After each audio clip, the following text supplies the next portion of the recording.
Sangat talks. Sangat talks. Sangat talk.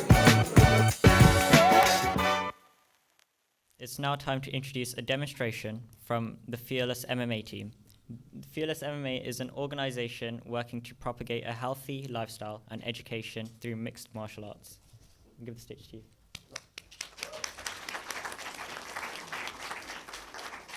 Thank you. Good afternoon, guys.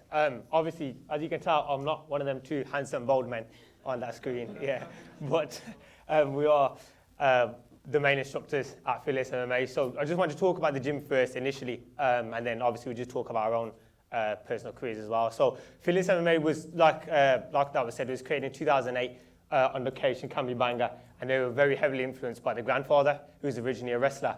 They both ended up going to two different sports. So Coach Cage went into Thai boxing, in which he won a British title in. Coach Camby went to wrestling, which he represented Team GB, won national titles, international titles. They've won a lot, really, and the experience speaks for themselves. We've all learned from the same people, and I can't thank them enough, really, for everything they've taught us. The gym initially started, like I said, in 2008 at Factory Road, just a small hut, really. You probably drove past it. It's like literally around the corner from where the Soul Tavern is on that road. Small hut they started in. We're probably about 5 people max. We weren't even enough mat, really. It was that concrete floor. But slowly but surely, the more people started coming, more people started realising just how good of training they were getting, and it started expanding from there onwards to a new gym that was in Kenya Street, so just around just in Jewelry Quarter, just around the corner from the Tesco. And from there, it just continued, expanded, really. We started having new MMA champions. We had Thai boxing British champions in adults and junior. We started having a formidable junior team and adult team representing us. MMA just started spiking through the roof at that time towards the mid-2010s. So we had an influx of MMA guys as well come through, and women. And from there, it's just gone from strength to strength, to be honest with you. So now we're at Hospital Street. We've had the UFC come down and film 4 or 5 times. We've had an athlete, Jake Hadley. He was recently in the UFC as well. Leon Edwards, a lot of us probably know, ex-UFC champion of the world. He trains with Coach Camby as well, wrestling. The first person to take Kamaru Usman down, who hadn't been taken down about 25 fights. Had he done about wrestling 30 years as well, which speaks for itself. And the gym as a whole, just not even just the success of the athletes, but just the success of how well it's run, and the people are there. The family environment, there's quite a few people I recognise that have trained there as well, trained at the gym, and still do continue to train. And it's just gone from strength to strength, to be honest with you. But like I said, that's probably better for the two nice bold men to explain that better.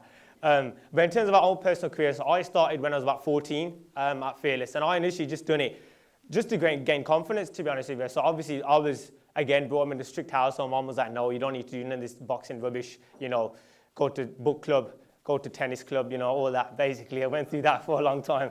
And then eventually I got my way through, just doing it for confidence, really, just at the worst case, God forbid, ever get in a situation, I know how to at least defend myself, especially we know now it's only got worse, really, crime has, and just the way society is at the moment. So it's never a bad thing just to know how to defend yourself at the worst case. A couple of years in, we were just play sparring in the gym, and then ended up landing and broke my arm.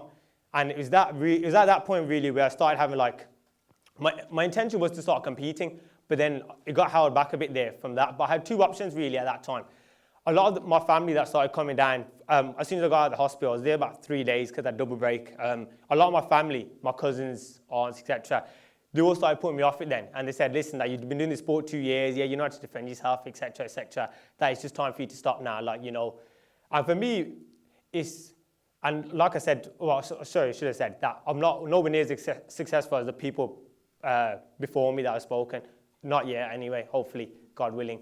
But I had 2 choices then. I can either listen to them and just stop, and just carry on my normal life, etc., or I can just get this arm better, get back in the gym and just pursue my career, really, pursue my dream. I thought, I can't live a life not at least having to try, try being uncomfortable, be in a position that I've never been in, and just see where I go from there. So I had 2 options, and I thought, I'm just going to go all in on the gym, really. So I spent about 6 months recovering from my arm break. Then I slowly started getting into it. I still had probably even more people saying that, nah, it's time to stop, that your arm's never going to be the same. What if you get kicked there? What if you get punched there? What if you get grabbed too hard? You might break it again, etc., etc. But with the risk came the reward later on. So I carried on training, and then I started upping my training as well, because I knew if I want to be serious about this, I can't train this once a week, simply. Same with anything. If you really want to pursue something in life, you can't give half your effort to it. You're either all in or you're all out, in my opinion. But especially with something like fighting or anything really. If you want to be at the pinnacle, if you want to be at the elite level of something, whether it's it could be educationally, can be the combat sport, can be through any sport, say football, you have to be 100% in, really, I think. Or there's no point even trying. Don't waste your breath on doing all that. Then I had my first fight. So I had my first fight in 2022 of March, and I won that by stoppage. And I started having more fights. And all of a sudden, the same people that were criticizing me for carrying on are all of a sudden on the bandwagon now and cheering me on, as they always do. But the main thing for me was that I learned is that had I listened to them, I would never have got to that position anyway. You know, I would have just carried on, probably going to school, went to college, etc., and just lived a life knowing that I could have probably been fighting now. You know, I could have done something for myself, but instead I listened to everybody else. I threw it all away. And then from there, just carried on progressing. So I started having fights. Started having more fights. Went to Thailand, because obviously Muay Thai originates from Thailand, but one of the cultures explained that a bit better than I do. And then I had my first title fight. And really, this was like probably the time where I really found myself. So one thing I do really appreciate about fighting in general, and I think this is in anything, I think anything that makes you uncomfortable and makes you think twice does really show your true side, to be honest, because you can either fight or flight really comes into place. And what happened in that fight was, I think the first 2 rounds, I'll probably say I lost quite convincingly. And now I've just come back from Thailand now, so I've got even more pressure on top of my head anyway that I should be winning this. And for me, I've just got in this position now. You know, this guy's hammering me at the moment. He's just battering me really. And I have to do something now, and I've got to do something fast, really. So for me, from there, in that moment, something just clicked where I knew I should be here. I deserve to be here. I've worked hard enough to get here in the first place. You know, I could have stopped when my arm broke. I didn't. I carried on training every single day with the good days and the bad days.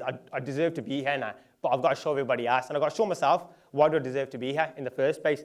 The next 3 rounds was probably the best 3 rounds I've ever had since. I just came forward, showed my true self, really showed my true colours. Didn't care about what anyone else was saying. Was just focusing on myself. And from there, thankfully, thank God, I ended up winning that fight and won the title. And since then, I've had fights. I've won fights and I've lost fights. I've had close fights. I've had hard fights. But the main thing for me, the personal growth I've had from Fearless, not just from the fighting side, is just confidence in myself. You know I can walk down the street and not worry about if any altercation ever happened. I know I can defend myself. The other thing is I'm confident enough to talk to people as well. So I started teaching about a couple of years back as well, 2-3 years ago. I think there's a few students I recognise as well here. I started teaching about 3-4 years ago, and it helped me understand everything I do as well and understand how much of an impact I make, you know, especially in the younger generation now. Just getting into something like a martial art might just end up changing your life. You know, there's a lot of juniors I train now that would have probably never thought about fighting in their life. They just came out for a bit of fun. They used to play a few games as well, hear a bit of pads, go home. And now they're like, coach, you know what, I want to be serious about this now. Like, I want to start training properly. I want to start competing. You know, I want to start making a name for myself. And for me, that's like, competing doesn't have to be your end goal. Your goal could be you just want to come here for fitness. You know, you just want to have a good time. You want to have some fun. And what I found, and I can't thank these two enough really, because the environment at Fearless just made me welcome straight away. You know, and it's not just for our ethnicity either. You know, we've got so many different ethnicities. We've got so many different genders as well, like the girls train as well. We've got females that fight as well. Now we've got men obviously that fight as well and train. And I think just overall, I think the teachings of Fearless don't just resonate in the gym itself or in the ring. I think it resonates for life. Now, I know I could go into a room with nobody that I know and talk comfortably as if I knew you guys anyway from the start. Another thing that it's taught me is that violence isn't always the answer either in terms of outside the gym. I don't need to prove myself to anybody in any altercation. You know, I think one thing that really helped me was in uni time when things start kicking off, when people start having too much to drink or talk, whatever. It helped me to just calm myself down and know what I'm capable of really. That I don't need to stoop to their level and start having altercations that aren't going to lead me to anything else really, other than potentially I could get kicked out from uni or anything worse really. I wasn't going to gain anything from that situation, but it took me to understand by being logical in that situation, because I know what I'm capable of, I know how confident I am. I don't need to necessarily fight my emotions or fight my ego and think I have to hurt this guy, I have to prove something to somebody, because nobody cares, honestly. You know, you're only doing bad for yourself in that situation. And I think one thing, before I pass on, sorry, to these guys, is if one thing I'd want you guys, obviously, like I said, there's a lot more successful people than I am. So, thank God that they're here as well, because they'll be saying the same thing. If there's one thing that I can't reiterate enough is believe in yourself is number one. You could have the whole world believe in you, but there's only one person that can do it, and it's you. If you don't believe in your goal as much as anybody else, you won't get up in the morning when you don't want to. We went to Thailand. Me and Coach did. We went to Thailand in June.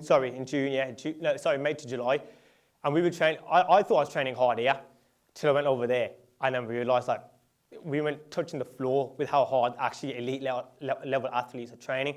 And I think that was a really big change for us too, was that we thought we were training hard here and that we were quite good. And then we went to Thailand. We were waking up 4 o'clock. 4 o'clock we were waking up, start running at 5 o'clock, run for an hour, come to the gym, train for 2 hours, 2.5 hours, clinching for about an hour and a half, hitting the pads, hitting the bag. So we're doing about 3 hours in the morning, go home, go to our hotel, eat, shower, rest, do it all again in the afternoon, wake up again, train about 3 o'clock, 3 till 6 o'clock. So we're training about 6 hours a day. And in the UK, I was only probably training about 2 hours every evening, and I thought that was enough. And then you realize that if you want to really be committed to this, or you want to be elite level, you've got to put your whole life into this, man. This is all you got to think about. You need to have sleepless nights of thinking, I still ain't made it. There's something else for me to do. I can do this better, I can do that better. What am I doing wrong? Why is this not working? Okay, this ain't working, but this is working, so let's try this out. Why is it not working? When we realized then, when we went to Thailand, I think it was probably the biggest wake-up call for us that we're not as good, we're not working as hard as we think. There's always somebody that's working better, and don't see it as an envious thing. We took it as quite, we took it in the correct manner, really. We took it as motivation that we're working 2 hours, but no, he's doing 5 hours. So what we got to do, we got to start upping our level now. This is why he's the champion. This is why. People only see what happens under the bright lights. They don't realize how hard some people work. It could be anything, like say a conference. Someone might just get they might have stage fright. You never know how hard they might have worked potentially beforehand to practice all their notes, etc., and work from there.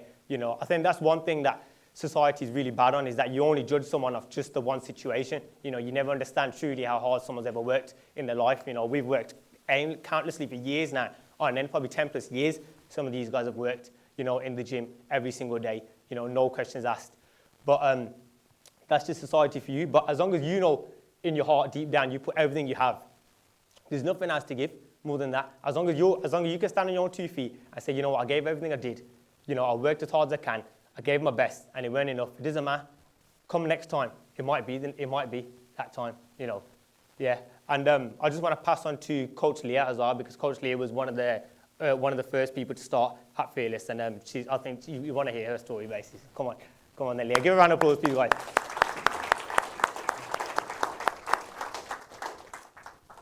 So I first started Fearless when I was quite young, and I was one of the only girls. I wanted to start because I was always watching my brother Kai train, and what uncle's Cation can be. At first it was quite daunting because it's seen as like a male-dominated sport, but as soon as I started, everyone was really welcoming, and then later on I really enjoyed it, so I started coaching as well. And then I saw loads of girls come in, and more girls started coming and really enjoying it and looking up to the female coaches. And then later on down the line, I had some health issues and had to take a break, but I never thought I'd be able to come back. And then when I came back, everyone was so supportive, and since then I've just been training and coaching again. And it's just nice seeing how many girls are coming now and enjoying it. So, yeah, that's what I have to say, really. Yeah.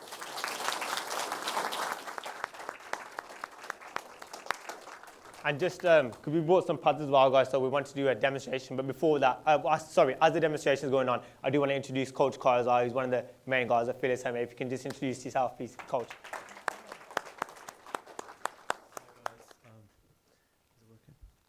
My name's Kai. I started Thai boxing when I was about 5 years old. That's when I met Nahal.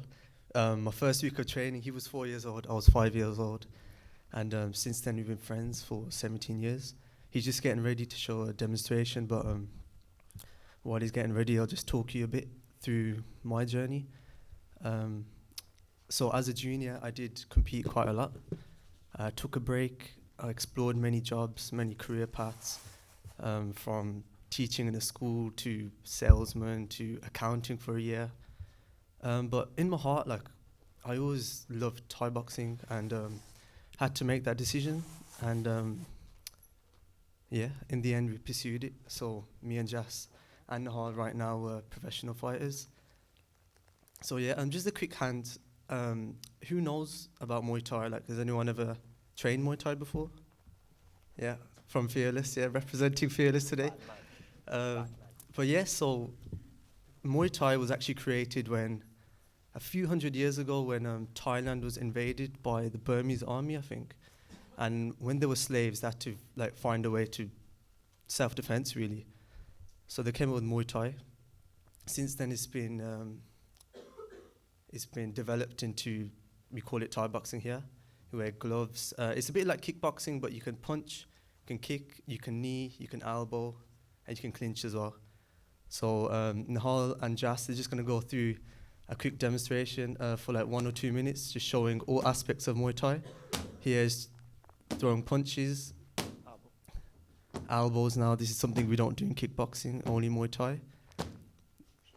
You can throw knees as well. It's called the art of 8 limbs because you use all knees, shins, feet, punches. Going on to the shin kicks now. Nahal is probably the hardest kick in the gym, is southpaw. Recently, he just won a fight 2 months ago with this left kick, really. I know Jas is hurting right now. Doing that. And then also clinching. So clinching it's a bit like grappling. You can hold the head, you can knee, you can step and turn. You could throw elbows in the clinch. And yeah, a beautiful technique by Nahal. He's been training since he was 4 years old. So this is like natural to him. I just hope he doesn't kick Jas off the stage. He's getting a bit close to the edge. Come forward, come a bit forward. No front kicks. Yeah, no teeps. You can push off the stage. Spinning elbow. Oh, see that? To the side. It's getting fancy with it now. Almost hit the TV though. Can you, actually, no, don't do jumping. Yeah, go on. Try a go scissor jump in, knee. go jump in. This is speciality, guys. This is why Hold it a bit higher for him. One more time. Ooh, almost knocked him out then. Boom, boom. Nice. Time. Thank you, guys. Thank you. I know you are. I know you are.